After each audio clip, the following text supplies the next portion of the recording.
සාදරය පිළිගන්නවාලව ඩෙල්ලොන් tech ලබ් YouTube channel එකත් එක්ක අද මේ වීඩියෝ එකෙන් කතා කරන්න සූදානම් වෙන්නේ Forbes සංග්‍රහවත් එක්කම Wild Cookbook ගැන චුට්ටක් කතා කරන්න හිතුවා. Wild Cookbook channel එකට මිලියන 10 subscribe සීමාව ඉක්මවා ගියලා පසුගියදා. දැනට මාස කිහිපයකට කලින් තමා මිලියන 10 subscribe සීමාව පසු කරගෙන ගියේ.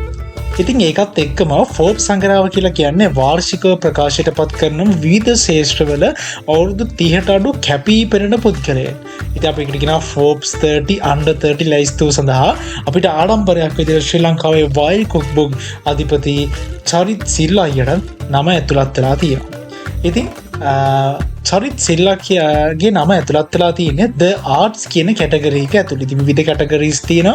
ඒ ඇතුළේ The Arts, එහෙම නැත්නම් Art and Style, Food and Drink කියන කැටගරි එක ඇතුළේ Forbes සංග්‍රහයේ Wild Cookbook ගේ නම ඇතුළත් වෙලා තියෙනවා. ඉතින් චුට්ටක් පල්ලයට ස්ක්‍රෝල් කරලා බලමු ඇත්තටම එයාගේ නම ඇතුළත් වෙලා තියෙනවද කියලා. ඔය අපිට බලා ගන්න පුළුවන් චරිත් එන් සිල්වා 29යි ඒජ් එක 29යි ෆවුන්ඩර් Wild Cookbook. අපි view කරලා බලමු එයාගේ ප්‍රොෆයිල් එක.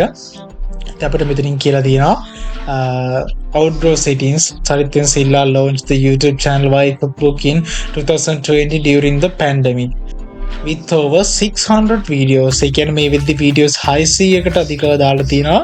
ඉතින් Sri Wild Cookbook is now Sri Lanka's largest YouTube channel with over 10 million subscribers, and Silla has over 2.3 million Instagram followers in November 2024.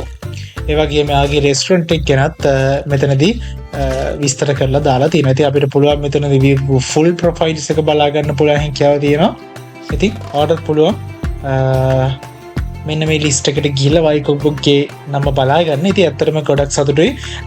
Congratulations. ඉතින් මේ වගේ වීඩියෝ නරඹන්නවත් අපේ channel එක subscribe කරලා තියාගන්න. වීඩියෝ එක හොඳ නම් යාළුවන්ට share කරන්න. ආගේ දවසක් කමින් කරන් යන්න.